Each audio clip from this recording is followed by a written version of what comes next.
कैसे हैं बच्चे? बढ़िया। तो जैसा कि मैंने कहा था कि भाई अब से हम अपनी स्टेरॉयड सीरीज शुरू कर रहे हैं, तो आज पहला लेक्चर लेंगे उसका।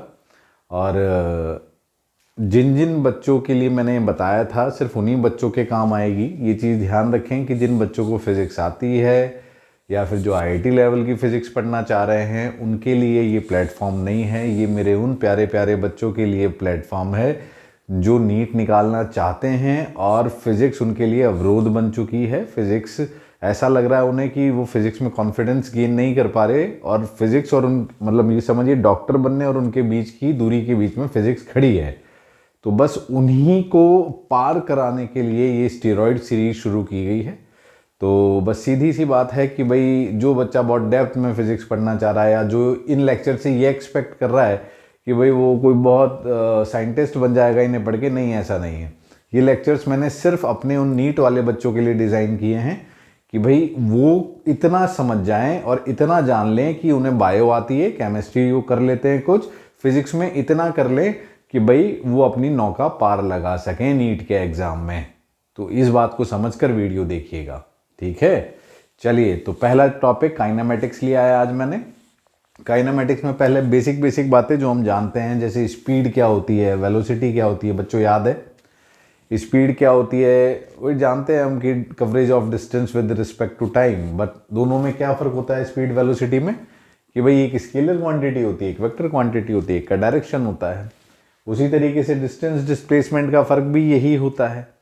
देखो, मैं यहाँ पर अपने लेक्चर्स में ऐसी जगहों पर हिट करूँगा जहाँ जहाँ पर क्वेश्चंस नीट वाले पूछते हैं, और इजी क्वेश्चंस होते हैं, कोई ज़्यादा बड़ी बात नहीं होती। बस देख लो और समझ लो और दिमाग में बिठा लेना। इन लेक्चर्स को ध्यान में रखना। मैं गारंटी दे के कहता बच्चे कम से कम इतना फिजिक्स में कराओगे कि तुम्हारा बेड़ा पार हो जाएगा। ये नहीं कहता कि सुपरमैन बन जाओगे या ऐसा हो जाएगा, पर कम से कम इतना कराओगे कि तुम्हारा बेड़ा पार हो जाएगा, तुम्हें फिजिक्स रोकेगी नहीं।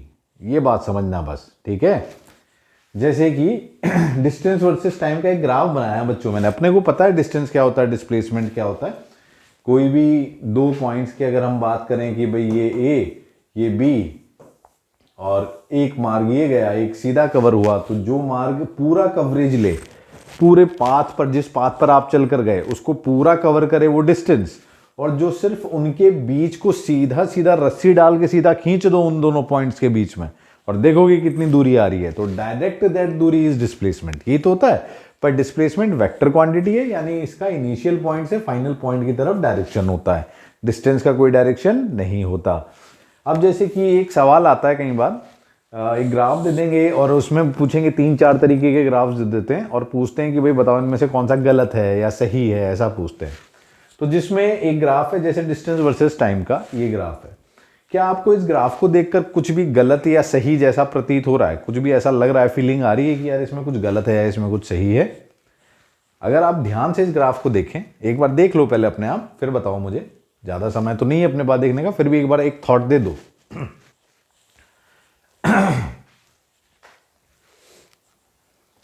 कुछ गलत दिखा? हाँ, क्या? अगर आप ध्यान से देखो तो इसमें हम देख रहे हैं कि जैसे जैसे टाइम आगे जा रहा है वैसे वैसे डिस्टेंस बढ़ रहा है। चलो उसमें तो कोई बड़ी बात नहीं है, वो तो बढ़ रहा है तो टाइम आगे जा रहा है, तो यानी चल रहा है आदमी या गाड़ी जा रही है जैसे भी।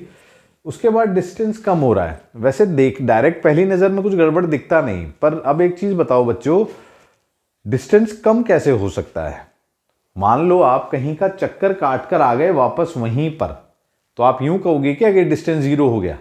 डिस्प्लेसमेंट जीरो हो गया, यानी आप वहीं पर आ गए तो initial point final point same जगह पर आ गया, मतलब डिस्प्लेसमेंट जीरो हो गया। डिस्टेंस नहीं, डिस्टेंस तो पूरा कवरेज है, चाहे कहीं से भी घूम कर आओ वहीं पर आ भी गए अगर, तो भी इतना जो चले वो डिस्टेंस है।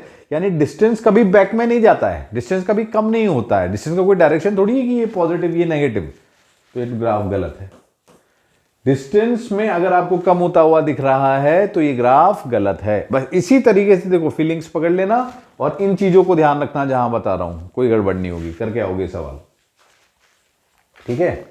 अब इसमें एक तरीके के सवाल पूछे जाते हैं बेटा एवरेज वेलोसिटी के, याद आ रहे होंगे, बस हम सबने तैयारी करी ही है तो अपने को याद होगा कि एवरेज वेलोसिटी कैसे सवाल होते हैं वो, कि ए पॉइंट से बी पॉइंट, बी पॉइंट से सी पॉइंट, ए से बी पॉइंट पे जा रहे हैं तो मान लो इतनी वेलोसिटी दे देगा, बी से सी में जा रहे हैं तो इतनी वेलोसिटी दे देगा, और टोटल पे पूछेगा कि भाई बताओ एवरेज वेलोसिटी कितनी है।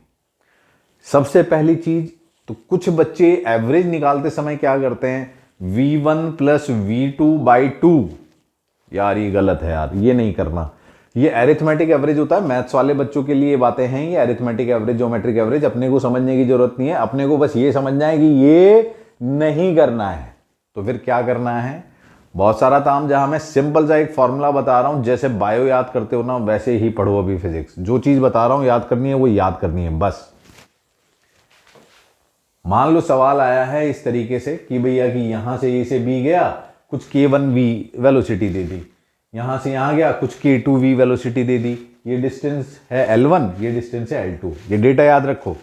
एवरेज वेलोसिटी का सिंपल फॉर्मूला बनेगा ये। कहां से आया, क्यों आया, मत सोचो अभी सीधा याद करो। सीधा सीधा सवाल बनेगा, हर दूसरे तीसरे साल में सवाल पूछते हैं। L1 plus L2 upon L1/K1 plus L2/K2 into V। बात खत्म। अरे क्या समझे, नोट कर लो और एकदम डिक्शनरी में डाल लो। अब देखो इस फॉर्मूले को कैसे लगाते हैं। जैसे ये सवाल आया हुआ है, ये अभी आया 2023 में, जिन्होंने प्रीवियस ईयर पेपर दिया है उनको पता भी होगा। सिंपल सवाल है, a vehicle travels half the distance with speed v and the remaining distance with speed 2v।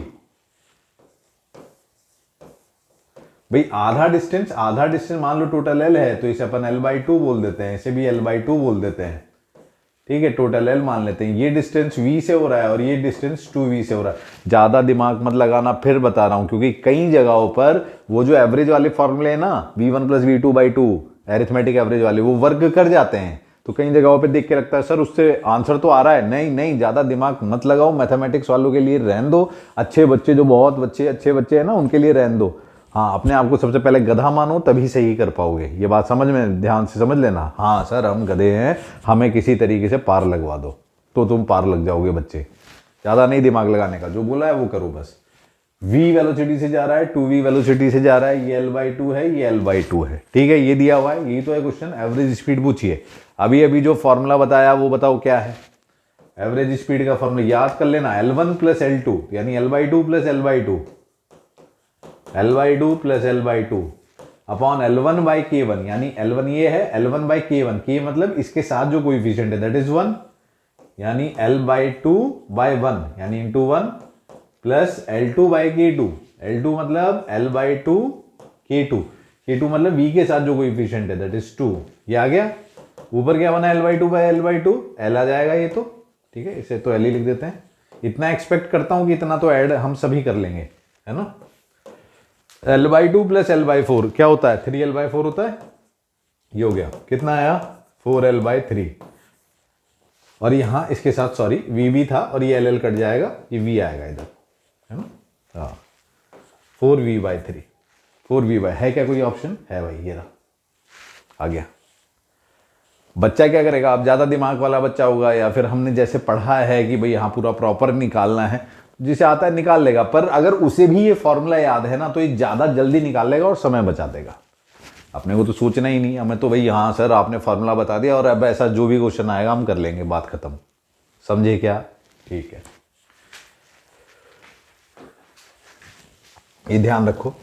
ठीक है, अब इस पर फिर इंस्टेंटेनियस वेलोसिटी एक्सेलरेशन वाले क्वेश्चन आते हैं। देखो एक बात बहुत अच्छे से ध्यान में रखना बच्चों, इंस्टेंटेनियस वेलोसिटी और एवरेज वेलोसिटी अलग अलग बातें होती हैं। जहां कहीं पर भी ये शब्द आ जाए इंस्टेंटेनियस वेलोसिटी एक्सेलरेशन, डिफरेंशिएशन करना है। इंस्टेंटेनियस डिफरेंशिएशन, ज्यादा सोचो नहीं, इंस्टेंटेनियस डिफरेंशिएशन बस। इंस्टेंटेनियस वेलोसिटी ds/dt, एस मतलब displacement, differentiation of displacement. Instantaneous acceleration या एक्सेलरेशन पूछे, सीधा सीधा dv/dt बस, और कुछ सोचना ही नहीं। समझ गए बात को। अब जैसे कि अब आपको एस का फंक्शन दिया है, ये रहा। और देखो मैं डिफरेंशिएशन में बहुत ज्यादा तामझाम, अरे 50 प्रकार के फॉर्मूले नहीं सोचना, 50 प्रकार के भैया 3 फॉर्मूले याद करके रख लो बस, काम हो जाएगा अपना। कौन कौन से 3 फॉर्मूले, एक तो x की पावर n का डिफरेंशिएशन होता है nxn-1, 80% काम तो आपका इसी फॉर्मूले से हो जाएगा, ये ध्यान रख लेना बस, है ना। और बाकी एक दो ये भी याद कर लो कि sin x का डेरिवेटिव cos x होता है और cos x का डेरिवेटिव माइनस साइन एक्स होता है। बस बात खत्म। ये 3 अगर याद कर लोगे हो जाएगा, विश्वास करो। अब मान लो कि ये डिफरेंशिएशन दिया है 4t³ minus 3t² plus 7 displacement दिया है। आपसे पूछा वेलोसिटी बताओ भाई। अब अपने को इतना तो पता ही है ना कि वेलोसिटी पूछा है, एवरेज वेलोसिटी नहीं पूछा ना उसने। या फिर वो कई बार इंस्टेंटेनियस वर्ड यूज नहीं करेगा, वो क्या कहेगा कि find the velocity at t equals to 1 second.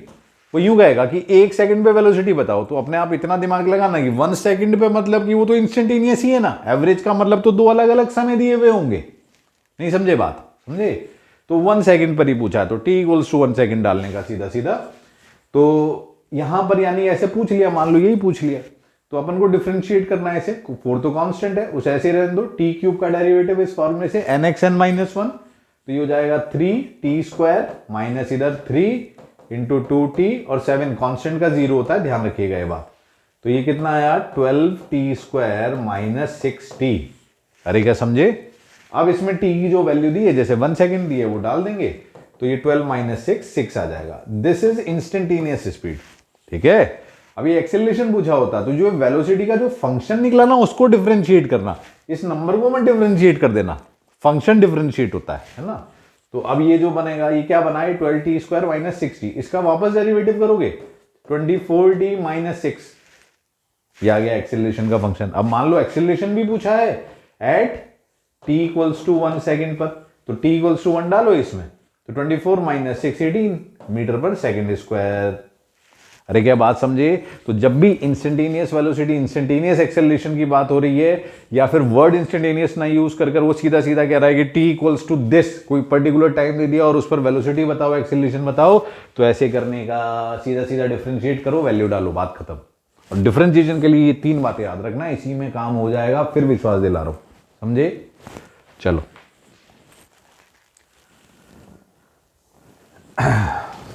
Now graphs पर थोड़ी सी चर्चा करते हैं। ग्राफ्स पर चर्चा का मतलब, देखो ग्राफ्स पर भी काफी सारे सवाल पूछे जाते हैं, होते बहुत इजी हैं। एक एक करके पहले फटाफट देख लेते हैं। डिस्प्लेसमेंट वर्सेस टाइम ग्राफ में अगर मैं ग्राफ्स बनाऊं, या फिर इसे पोजीशन भी बोलते हैं, तो कंफ्यूजन में मत आना, कभी भी पोजीशन वर्सेस टाइम ग्राफ बोले या डिस्प्लेसमेंट वर्सेस टाइम ग्राफ बोले, वो बात सेम ही कर रहा है। तो this is your displacement and this is your time. या तो स्ट्रेट लाइन बनाकर आएगा, या ऐसी इंक्रीजिंग लाइन होगी, या तीसरा ऐसा हो सकता है कि भाई कोई क्वाड्रेटिक कर्व आ जाए इस तरीके का। तुम्हारे सिलेबस में क्वाड्रेटिक से ज्यादा नहीं है, इसलिए परेशान होने की जरूरत नहीं है कि सर हर कर्व क्वाड्रेटिक ही होगा क्या, ज्यादा दिमाग ना लगाओ। तुम्हारे सिलेबस में अगर क्वेश्चन आया या नीट में क्वेश्चन आया तो वो क्वाड्रेटिक को लांगेगा नहीं, कि सिर्फ क्वाड्रेटिक ही हो सकता है।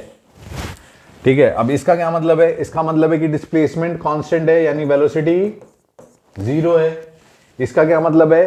कभी भी स्ट्रेट लाइन आ रही है तो स्ट्रेट लाइंस मींस यूनिफॉर्मिटी, इस चीज को हमेशा ध्यान रखना। स्ट्रेट लाइंस अगर इंक्रीजिंग है तो यूनिफॉर्म इंक्रीमेंट, अगर डिक्रीजिंग लाइन है तो यूनिफॉर्म डिक्रीमेंट। स्ट्रेट लाइन मतलब यूनिफॉर्मिटी। अब जैसे यहां पर स्ट्रेट लाइन बनी हुई है, इसका मतलब क्या है कि यूनिफॉर्म इंक्रीमेंट हो रहा है, यानी डिस्प्लेसमेंट टाइम में डिस्प्लेसमेंट यूनिफॉर्मली बढ़ रहा है। यूनिफॉर्मली बढ़ने का मतलब होता है वेलोसिटी कांस्टेंट, कांस्टेंट वेलोसिटी है, एक्सेलरेशन 0 है। बात समझे? और अगर कोई आपसे पूछ ले कि इसकी वेलोसिटी क्या है, तो ज्यादा दिमाग ना लगाओ, जो इसकी स्लोप होती है लाइन की, अगर आपको याद नहीं है स्लोप क्या होता है, तो याद रखो स्लोप होता है tan theta. Theta x axis से जो एंगल बन रहा है वो थीटा है, और tan थीटा को स्लोप बोलते हैं, और स्लोप वेलोसिटी होती है डिस्प्लेसमेंट टाइम ग्राफ में। वैसे ही याद रखो इन बातों को, जैसे बायो याद रखते हो। ठीक है। अगर क्वाड्रेटिक आया, क्वाड्रेटिक से ज्यादा नहीं आएगा, इसलिए मैं सिर्फ जो बता रहा हूं उतना सुन लेना। अगर क्वाड्रेटिक आया, जैसे कि मान लो कि यहां पर डिस्प्लेसमेंट आ गया, सॉरी हाँ प्रॉपर दिख रहा है मेरे ख्याल से ना, हाँ इसे अरेंज कर दें, थोड़ा सा हिल गया था। अगर क्वाड्रेटिक आया तो क्वाड्रेटिक आया जैसे कि s इक्वल्स टू 3t² आ गया, इस तरीके का कोई फंक्शन एक ले लिया समझाने के लिए। मान लो इसकी वेलोसिटी पे बात की गई, तो वेलोसिटी अपन जानते हैं, डिफरेंशिएट करेंगे इसे, ds/dt कितना आएगा 60। क्या वेलोसिटी यूनिफॉर्म है क्या? नहीं, क्योंकि वो तो टाइम पे डिपेंडेंट है। जैसे जैसे टाइम बढ़ रहा है वैसे वैसे वेलोसिटी भी तो बढ़ रही है। एक्सेलरेशन निकालेंगे तो एक्सेलरेशन आएगा dv/dt, यानी इसको वापस डिफरेंशिएट करें तो 6। क्या ये कांस्टेंट है क्या? हाँ जी, ये कांस्टेंट है क्योंकि इसमें टाइम नहीं है। इसका मतलब है कि क्वाड्रेटिक कर्व है, इसका मतलब है एक्सेलरेशन कांस्टेंट है, यूनिफॉर्म है। तुम तो डायरेक्टली याद कर लो इस बात को। अगर भाई ऐसी लाइन है तो वेलोसिटी कांस्टेंट है, अगर क्वाड्रेटिक कर्व है डिस्प्लेसमेंट टाइम है तो एक्सेलरेशन कांस्टेंट है, वेलोसिटी इज इंक्रीजिंग। समझे? याद कर लो, याद कर लो, फिर कह रहा हूं याद करने से बेटर और कुछ नहीं है तुम्हारे लिए। वेलोसिटी वर्सेस टाइम पर अगर बात करेंगे तो वेलोसिटी वर्सेस टाइम में भी अगर ऐसे ही ग्राफ बनाया जाए, वेलोसिटी वर्सेस टाइम, तो एक स्ट्रेट लाइन, इसका मतलब है कि वेलोसिटी कांस्टेंट है। कांस्टेंट मतलब एक्सेलरेशन 0, ठीक है। और अगर वेलोसिटी वर्सेस टाइम में इस तरीके की लाइन आई, तो इस तरीके की लाइन आई तो मतलब वेलोसिटी यूनिफॉर्मली इंक्रीज कर रही है। अब अपने आप सोच लेना, इसका मतलब है कि एक्सेलरेशन कांस्टेंट है, यानी यूनिफॉर्म एक्सेलरेशन है, वेलोसिटी इंक्रीज कर रही है। अब यहां पर क्वाड्रेटिक वगैरह पे ज्यादा चर्चाएं नहीं होंगी, मैं फिर बता रहा हूं, जितना बता रहा हूं सुन लो, फिर नहीं होंगी, सिर्फ 2 ही होंगी। आईआईटी वाईआईटी और जब पढ़ाते हैं तब क्वाड्रेटिक वगैरह ग्राफ सब बताए जाते हैं, पर वो अपने लिए काम के नहीं है, तो जबरदस्ती कचरा दिमाग में क्यों डालें, जितना है उतना रखो बस, ठीक। तो ये अच्छा, यहां पर एक बात बहुत अच्छे तरीके से ध्यान में रखना कि अगर कभी डिस्प्लेसमेंट पूछा जाए, क्या पूछा जाए? डिस्प्लेसमेंट, और उसने दे रखा हो वेलोसिटी टाइम ग्राफ, तो area under velocity time graph gives you displacement. Area under velocity time graph gives displacement, वो आपको डिस्प्लेसमेंट देता है। अरे क्या बात समझे? ठीक है। अब अगर हम यहां पर चर्चा करें, अच्छा अगर मान लो कभी ऐसा ग्राफ बने वेलोसिटी टाइम का, तो इससे क्या समझोगे भाई? मान लो ऐसा बन रहा है, ये ऐसा बन रहा है, यानी कुछ पॉजिटिव में है कुछ नेगेटिव में चला गया, वेलोसिटी टाइम ग्राफ। तो नेगेटिव वेलोसिटी का क्या मतलब होगा? देखो इस बात को हमेशा ध्यान रखना, कहीं पर भी नेगेटिव में वेलोसिटी जा रही है, पॉजिटिव या नेगेटिव का मतलब सिर्फ डायरेक्शन से होता है। जहां पर पॉजिटिव है वेलोसिटी, उसका मतलब है कि जो डायरेक्शन आपने पॉजिटिव लिया है उस डायरेक्शन में गाड़ी मूव कर रही है। नेगेटिव का मतलब यह है कि उसके अपोजिट डायरेक्शन में आनी शुरू हो गई। अब जैसे मान लो कि किसी गाड़ी पे अपन ब्रेक लगाएं या पीछे की तरफ एक्सेलरेशन दे दें, तो वो गाड़ी धीरे धीरे आगे जाके रुकेगी, और रुक के मान लो पीछे की तरफ एक्सेलरेशन है तो वो पीछे चलनी शुरू हो जाएगी थोड़ी देर में। तो इसका मतलब यही है कि गाड़ी देखिए रुक रही है, वेलोसिटी कम हो रही है, यहां पर रुक गई, 0 हो गई, और फिर नेगेटिव में बढ़ने लगी, यानी पीछे आने लगी गाड़ी। ऐसे समझिएगा बात को। अब मान लो इसमें डिस्प्लेसमेंट पूछा होता, तो अभी अभी हमने पढ़ा कि डिस्प्लेसमेंट क्या होता है? Area under velocity time graph. तो इसका एरिया निकाल देंगे भाई। एरिया निकालने के लिए क्या ही करना है तुम्हें, ये ट्राइंगल है इसका एरिया निकालो, ये ट्राइंगल है इसका एरिया निकालो। अब यहां पर सावधान, जो एरिया पॉजिटिव है उसे ऐड करना, और जो नीचे है वो नेगेटिव एरिया है वो सब्ट्रैक्ट होगा उसमें से। यानी अगर इसका एरिया A1 है, इसका एरिया A2 है, तो नेट एरिया जो आएगा that is A1 minus A2। A1 minus A2, ये चीज ध्यान रखें, ठीक है। हाँ, नाउ नेक्स्ट आता है इसमें एक्सेलरेशन वर्सेस टाइम ग्राफ। उसमें तो खैर ज्यादा तकलीफ होती नहीं कुछ, तो ये एक्सेलरेशन है, ये टाइम ग्राफ है। मान लो ऐसी लाइन है तो इसका मतलब एक्सेलरेशन कांस्टेंट है ना, और इसमें ज्यादा तामझाम नहीं है। इसमें अगर कभी ऐसा आ गया तो इसका मतलब है यूनिफॉर्म एक्सेलरेशन इंक्रीमेंट, बढ़ रहा है, लगातार एक्सेलरेशन बढ़ रहा है, ये चीज ध्यान रखिएगा, ठीक है। और एक्सेलरेशन टाइम ग्राफ का जो एरिया है वो आपको क्या देता है भाई? वो देता है चेंज इन वेलोसिटी। ध्यान रखें, area under acceleration time graph gives change in velocity, change in velocity, ये वेलोसिटी का चेंज देता है, ठीक है। तो अपन ने जो यहाँ पर काम की बातें जानी वो इतनी है। जो देखो इन सब में जो सबसे इंपॉर्टेंट ग्राफ्स है ना, एक्सीलरेशन टाइम ग्राफ पर तो कम ही पूछा जाता है। जो ज्यादा चर्चाएं होती हैं वो इन दोनों पर होती हैं, डिस्प्लेसमेंट टाइम और वेलोसिटी टाइम पर। तो इन दोनों को ध्यान में रखें। ये ध्यान में रखें कि वेलोसिटी टाइम का जो एरिया होता है वो डिस्प्लेसमेंट देता है। अच्छा, अगर हमें डिस्टेंस चाहिए हो, देखो सावधानी से सुनना, ये तो डिस्प्लेसमेंट था, अगर इसी में डिस्टेंस पूछा होता तो ये a1 प्लस a2 होता, क्योंकि डिस्टेंस में कुछ नेगेटिव नहीं होता है, अभी बात करी थी, याद आया। तो डिस्टेंस पूछा होता तो a1 प्लस a2 होता है, डिस्प्लेसमेंट पूछा है तो a1 माइनस a2 है। ठीक है, तो यही चर्चाएं यहां पर की जाती हैं। और यहां पर यह ध्यान रखना है कि डिस्प्लेसमेंट टाइम में जो स्लोप है वो वेलोसिटी देता है, वेलोसिटी टाइम में जो एरिया है वो डिस्प्लेसमेंट देता है। ठीक है, चलिए तो सवाल देखते हैं। जैसे कि आप देखें तो ये आया हुआ है अपना क्वेश्चन, आए हुए नीट 2022 में क्वेश्चन पूछा था। देखो यहां पर क्या दिया है, the displacement time graphs of two moving particles. ये डिस्प्लेसमेंट टाइम ग्राफ दिए हैं दो अलग अलग पार्टिकल्स का। ठीक है, दिख रहा है आपको। The ratio of their respective velocity. मैं फिर बार बार कह रहा हूं कि क्वेश्चन बहुत हाई फाई नहीं आता, directly general knowledge based question होता है, और वो भी बेसिक नॉलेज बेस्ड क्वेश्चन होता है। अगर आपने ये ध्यान में रख लिए तो आपका बेड़ा पार हो जाएगा। हाँ, कुछ क्वेश्चंस अच्छे आते हैं पर हम उनके चक्करों में क्यों पड़ें। अगर अभी तो हमें ये है ना कि भैया हमारा फिजिक्स निकल जाए सर बस किसी तरीके से, तो निकल जाएगा तुम्हारा, अगर बेसिक भी अच्छी तरह से ध्यान रखोगे। देखो 2022 अभी अपन जानते हैं कि भाई जो स्लोप होता है वो वेलोसिटी देता है। उसने वेलोसिटी का ही तो रेशियो पूछा है, ratio of their respective velocity. अब यानी कि अगर मैं इसे 1 बोलूं, इसकी वेलोसिटी को v1 बोला जाए, ये v1 है और ये v2 है, तो v1 आएगी 1030।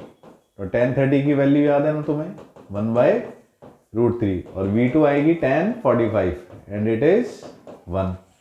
ठीक है, तो v1:v2 का रेशियो कितना आया, 1/√3:1, दैट इज 1:√3 ही तो हुआ। ये आ गया फर्स्ट। देखो यहां पर एक चीज और ध्यान रखना, क्योंकि जैसे √3:1 भी दिया है तो बच्चा कहेगा सर कौन सा पहले लेना है कौन सा बाद में लेना है, कैसे पता लगेगा। जिस ऑर्डर में सवाल में लिखा हुआ है, सवाल में पहले 30 डिग्री दिया है ना, फिर 45 डिग्री दिया है ना, तो उसी ऑर्डर में तुम्हें रेशियो बताना है। समझे, ये ध्यान रखना। Next question, the figure given below shows the displacement and time xt graph of a particle moving along a straight line। ये भी 2022 का आया हुआ क्वेश्चन है। the correct statement about the motion of the particle is। अपने आप देख के बताओ तुम्हें क्या दिख रहा है। तुम्हें दिख रहा है कि स्ट्रेट लाइन है, स्ट्रेट लाइन अभी अभी देखी, अगर इंक्रीजिंग स्ट्रेट लाइन है मतलब यूनिफॉर्म वेलोसिटी। फिर इसके बाद क्या है, फिर इसके बाद यहां पर आप देख रहे हैं कि डिस्प्लेसमेंट कांस्टेंट हो गया है, यानी कि अब रुक गया पार्टिकल एक तरीके से, अब डिस्प्लेसमेंट नहीं हो रहा है, वेलोसिटी नहीं आ रही है।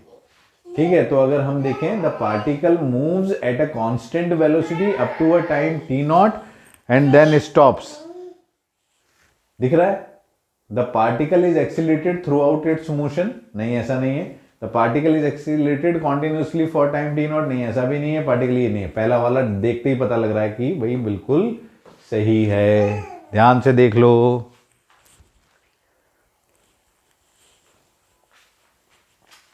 समझे क्या?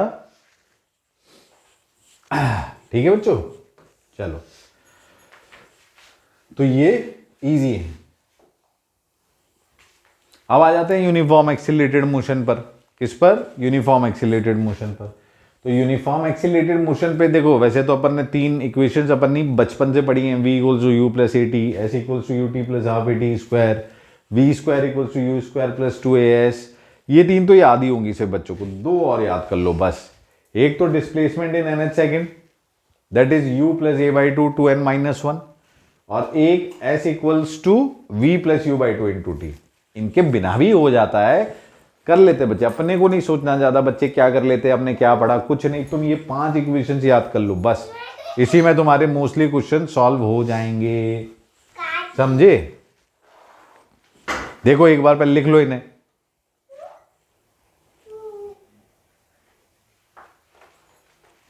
देख लिया? याद तो होनी चाहिए। अब देखो इन्हें अप्लाई करना भी सीखेंगे।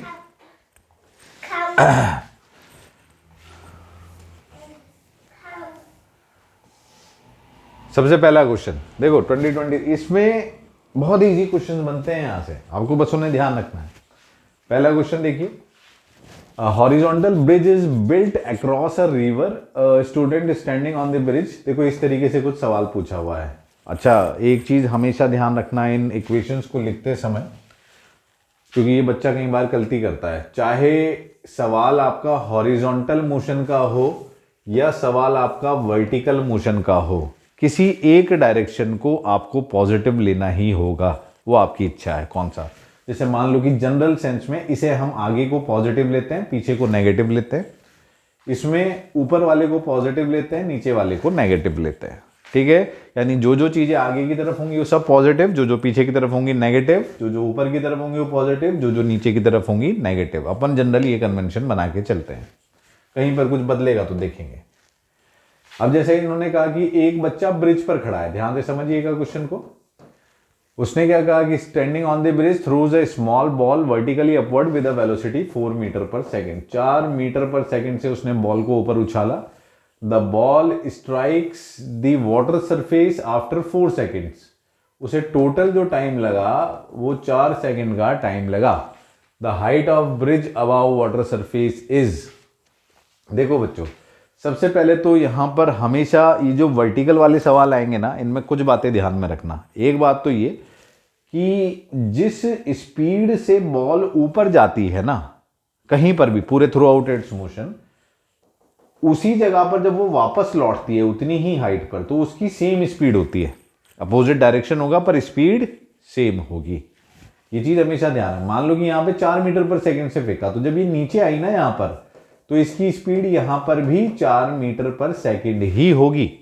अब यहां से यहां तक आने में टाइम कितना लगा, पहले तो ये निकाल लो, है ना। तो यहां से यहां तक आने में डिस्प्लेसमेंट कितना है, 0, क्योंकि जहां फेंकी थी वो तो वहीं पर है ना वाई में, तो एक्चुअली तो डिस्प्लेसमेंट 0 है। तो s equals to u t plus half a t square लगा देते हैं। S equals to u t, u 4 है, और ऊपर की तरफ जो चीजें ऊपर है वो पॉजिटिव, जो नीचे है वो नेगेटिव। नीचे कौन है, एक्सेलरेशन जी, जी है वो ना। S equals to u t minus half g t square. तो यहां से एक टी तो काट देते हैं, ये हो जाएगा 8 बाई जी, जी मतलब 10, यानी कि टी ये आया। देखो ध्यान से देख लो, ठीक है। तो यहां से यहां तक पहुंचने में इतना समय लगा 0.8 सेकेंड्स। इसका मतलब है वो कह रहा है कि टोटल 4 सेकंड लगा। इसका मतलब है कि यहां से यहां तक पहुंचने में 3.2 सेकंड्स लगे होंगे। अब सिर्फ इस मोशन को लो, यहां से लेकर यहां तक का मोशन, ठीक है। तो यहां पर जब ये जा रहा है नीचे तो इसकी स्पीड इतनी है और टाइम लगा इतना, इसे अलग से लिख लेते हैं। अब इस मोशन को देखो, यहां से जब ये यहां जा रहा है तो यहां इसकी स्पीड कितनी है, 4 मीटर पर सेकेंड, यानी स्पीड है नीचे की तरफ, तो -4 मीटर पर सेकेंड। एक्सेलरेशन भी है नीचे की तरफ, तो माइनस जी। डिस्प्लेसमेंट भी है नीचे की तरफ, उसे -h बोल देते हैं, जो भी होगा ये, ठीक है। और टाइम मुझे पता ही है 3.2 सेकेंड्स। और इसमें डाल दो जरा, देखो कितना आता है। तो ये आएगा एस है -h, s equals to u t minus half g t square 3.2 square. अब आप इसे सॉल्व कर लीजिए, सॉल्व कर लेंगे आपका आंसर मैच कर जाएगा जो भी आ रहा होगा।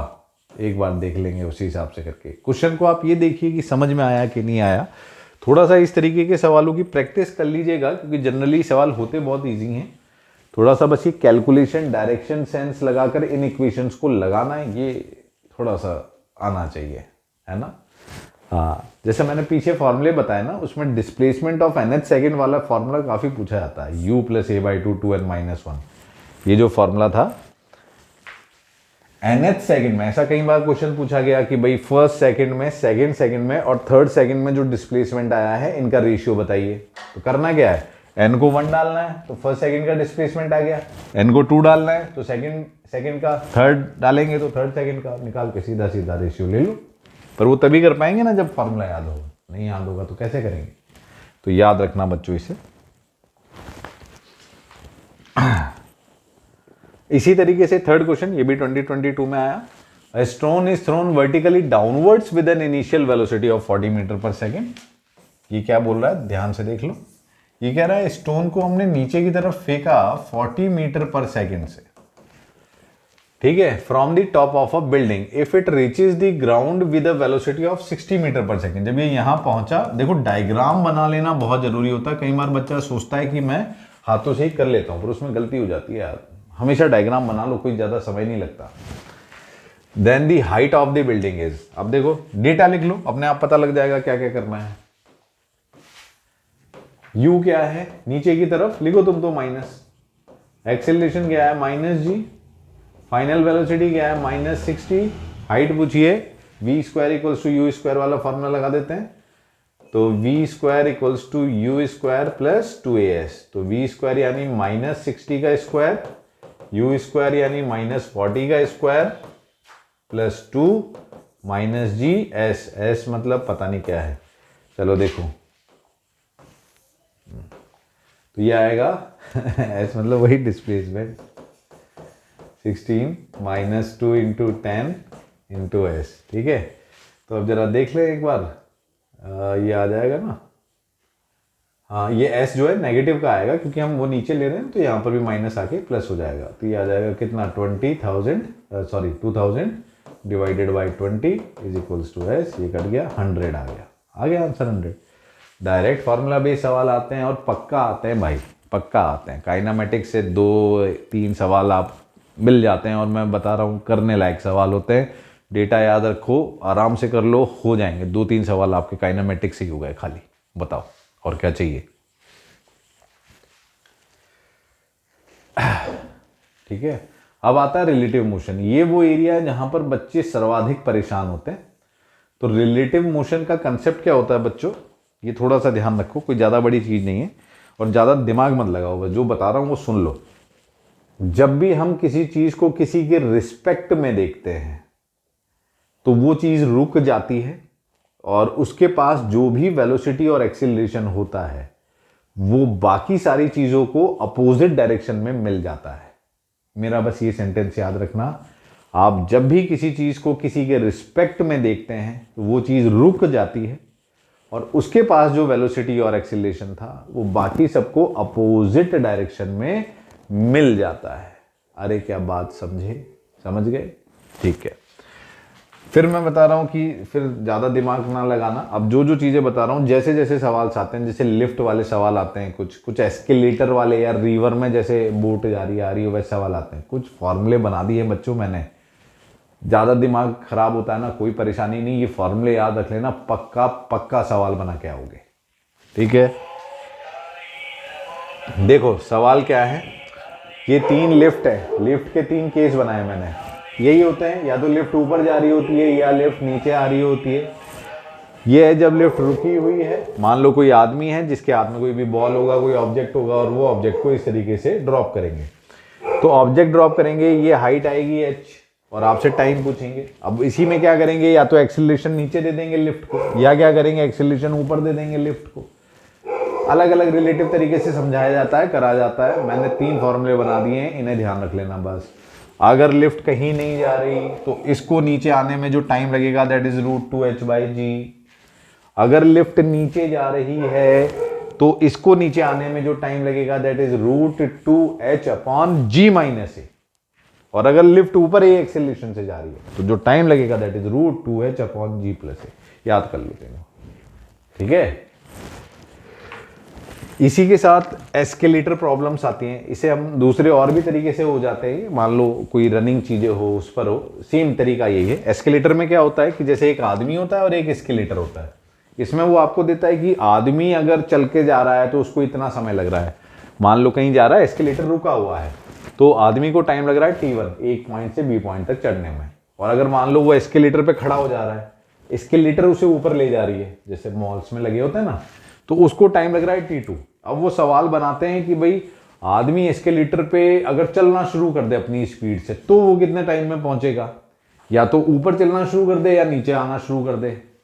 दोनों केसेस के लिए फॉर्मूले हैं, दोनों केसेस याद कर लो। अगर ऊपर जाए, आदमी भी ऊपर जा रहा है और एस्केलेटर भी ऊपर जा रहा है, तो उसको समय लगता है T1 T2/T1+T2। और अगर एस्केलेटर ऊपर जा रहा है और आदमी नीचे जा रहा है तो इसको समय लगता है T1 T2/T1 - T2। अरे क्या बात समझे, ध्यान रख लो दोनों बातें, बस ध्यान रख लो, जैसे बायो याद करते हो वैसे याद कर लो, ठीक है। अब इसमें तीसरे तरीके के सवाल आते हैं चेजिंग क्वेश्चन, जिसमें जैसे एक गाड़ी जा रही होती है, चोर जा रहा है भागता हुआ, जिसकी कुछ वेलोसिटी है v, पीछे से जीप आ रही है पुलिस की, उसकी कुछ वेलोसिटी है vj, ठीक है, और आपसे कहा जा रहा है कि कितने टाइम में ये इसे पकड़ लेगा। तो भाई अपने को सीधा सीधा याद कर लो, VJ D upon VJ minus V B, इतने टाइम में पकड़ लेगा, बात खत्म। मैं फिर बता रहा हूं बच्चों कि जितनी चीजें डेटा के रूप में बता रहा हूं, जैसे बायो में याद करते हो ना, उसी तरीके से सारी बातें याद कर लोगे, ज्यादा दिमाग पर जोर नहीं डालोगे, तुम निकाल कर आ जाओगे, समझे। ज्यादा समझना, ज्यादा करना ये आईआईटी वालों के लिए, इंजीनियरिंग साइड वालों के लिए छोड़ दो, या फिर उन बच्चों के लिए हाँ जो बहुत अच्छी रैंक हासिल 700 मार्क्स लाने वाले हैं, उनके लिए छोड़ दो वो बातें। अपना पहला एम है कि भैया अपना नीट निकल जाए सर, किसी तरीके से 600 प्लस कुछ मार्क्स आ जाएं तो अपना बात बन जाए। तो उसके लिए मैं फिजिक्स बता रहा हूँ, समझदार बच्चों के लिए, या जो चाहते हैं कि भाई बहुत अच्छा बन जाए और मैं फर्स्ट आ जाऊँ, मैं टॉप 10 में आ जाऊँ, ऐसे नहीं, ये चैनल उनके लिए नहीं बनाया मैंने, ठीक है, ध्यान रखना। अब जैसे सवाल देख लो, जैसे यही आया था अभी 2019 में सवाल था, person standing on the floor, elevator पे बहुत सवाल आते हैं। Floor of an elevator drops a coin, the coin reaches the floor in time t1 if the elevator is moving uniformly and time t2 if the elevator is stationary. वही चीज उसने पूछी है कि कॉइन को नीचे आने में t1 टाइम लग रहा है अगर elevator is moving uniformly. Uniformly का क्या मतलब होता है? यूनिफॉर्मली मतलब जीरो एक्सेलरेशन के साथ, उसमें एक्सेलरेशन नहीं है, ठीक है। और उसने कहा है the end time t2 if the elevator is stationary. देखो अब एक चीज बताओ बच्चों, एलिवेटर यूनिफॉर्मली जा रहा है मतलब एक्सेलरेशन तो जीरो ही है ना, चाहे वेलोसिटी से जा रहा है, यूनिफॉर्म वेलोसिटी जा रहा है, पर एक्सेलरेशन तो जीरो ही है ना। तो अगर एक्सेलरेशन जीरो है उसका, तो क्या उसके टाइम पर अपन ने जो अभी फॉर्मूले देखे, क्या कोई फर्क पड़ेगा? नहीं। और स्टेशनरी है तो उसमें भी एक्सेलरेशन जीरो है, तो इस बात का उस पर कोई फर्क नहीं पड़ रहा। यानी कि जो टाइम है वो दोनों केसेस में t1 और t2 में सेम ही रहेगा, है ना। यही तो है, on the floor of an elevator drops a coin, reaches the floor in time t1 if the elevator is moving uniformly and time t2 if the elevator is stationary. पर इसमें एक छोटा सा पंगा है। क्या पंगा है? वो थोड़ा सा ध्यान से देखना होगा। होना तो यही चाहिए था कि भाई टाइम उतना ही लगना चाहिए था। अब यहां पर एक चीज ऐसी है जो आप ध्यान से देखना, मान लो कि एक्सेलरेशन जीरो है इसका, ये स्टेशनरी है, रेस्ट पर है, यानी इसकी वेलोसिटी भी जीरो है, और इसकी वेलोसिटी है कुछ नीचे की तरफ, एक्सेलरेशन तो जीरो है।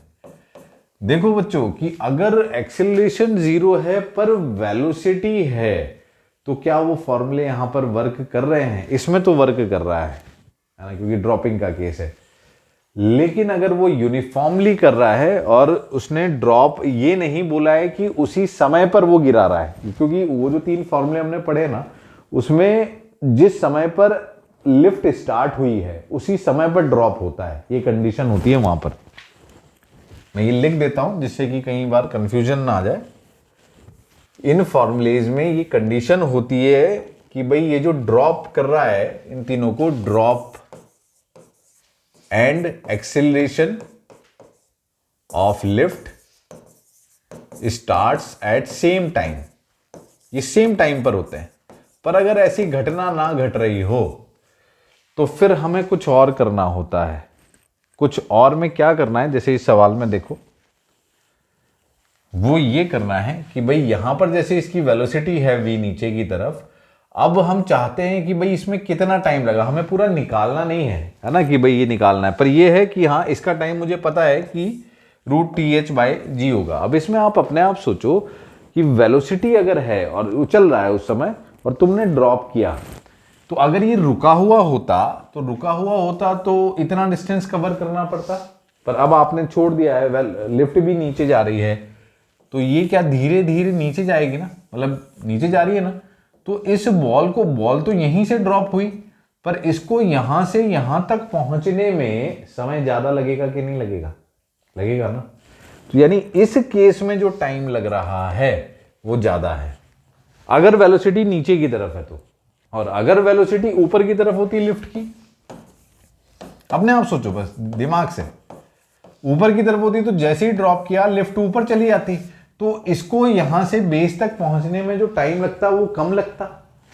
समझे? तो जो T2 टाइम है वो इस बात पर डिपेंड कर रहा है कि वेलोसिटी नीचे की तरफ है या ऊपर की तरफ है।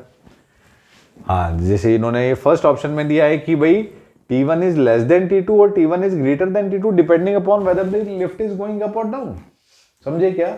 हाँ, तो जहां पर फॉर्मूले वर्क कर रहे हैं वहां फॉर्मूले, और जहां पर कहीं थोड़ा सा चिंतन देना पड़ रहा है तो थोड़ा सा चिंतन दे देंगे, थोड़ा सा सोच लेंगे, है ना, काम बन जाएगा। तो ऐसे ये हो जाएगा। ठीक है, अब इसमें देख लो ये नेक्स्ट में क्या पूछ रहा है। Preeti reached the metro station and found that the escalator was not working. देखो एस्केलेटर वाला सवाल आ गया। She walked up the stationary escalator in time T1। T1 time में जाती है ऊपर, ये आया हुआ है 2017 में। On the other days, she remains stationary on the moving escalator. Then the escalator takes her up in the time T2. Escalator अगर खाली आता तो T2 टाइम में the time taken by her to walk upon the moving escalator will be, सीधा सीधा अपने को याद है T1 T2 upon T1 plus T2, सीधा सीधा। समझे क्या? ऐसे ही डायरेक्ट क्वेश्चन आते हैं बच्चों। मैं ये नहीं कह रहा कि बहुत ज़्यादा टफ क्वेश्चंस हम बना लें, पर हम कम से कम वो क्वेश्चंस बना लें जो क्वेश्चन ईजी हैं, जो सीधे सीधे फार्मूले से बनाए जा सकते हैं, वो बनाना कतई मुश्किल नहीं है। समझे? तो ये अपन मोशन इन 1D में जो जो कंटेंट था या जो जो इंपॉर्टेंट चीज़ें थी वो सब अभी हमने देख ली हैं। आप इन्हीं सारी चीज़ों को याद करके ना जो भी आपके प्रीवियस ईयर सवाल हैं उन्हें लगाने की कोशिश करिएगा बच्चों। मुझे उम्मीद है कि आप काफ़ी लगा लेंगे। देखो फिजिक्स में हमें महारत हासिल नहीं करनी तो उन टॉपिक्स को मत ही टच करो जो ज़्यादा टिपिकल हैं, ज़्यादा कंसेप्चुअल हैं, जिनमें नहीं काम चलता है। अरे छोड़ देंगे कुछ क्वेश्चन यार, है कुछ क्वेश्चन, लेकिन जितने अपने मार्क्स आते हैं भाई उनसे ज़्यादा मार्क्स आएंगे अगर आप ये कंटेंट करेंगे। और आपका नीट निकालना हमारा मेन एम है ना। हमारा एम कोई दक्षता ऐसा नहीं कि हमें संसार हमारी वाहवाही करेगी, वाह क्या फिजिसिस्ट है, नहीं, उतना हो जाए कि भाई नीट निकल जाए। तो स्टे ट्यून्ड विद अस। मैं फिर नेक्स्ट लेक्चर अपना 2D पर डालूंगा, उसी में इसी तरीके से कुछ फॉर्मुलेज और फॉर्मुलेट करता हूँ, कुछ कंटेंट लेकर आता हूँ। उस पर रोज आप इन्हें देखते रहो और याद करते रहो इन चीज़ों को जो जो बना रहे, चाहे नोट्स बनाओ कि हाँ सर ने ये फॉर्मूला बताया था, ये बताया था, ये बताया था, लिखते चलो रोज रोज, काम बन जाएगा बच्चों। ठीक है, चलिए मिलते हैं नेक्स्ट लेक्चर में।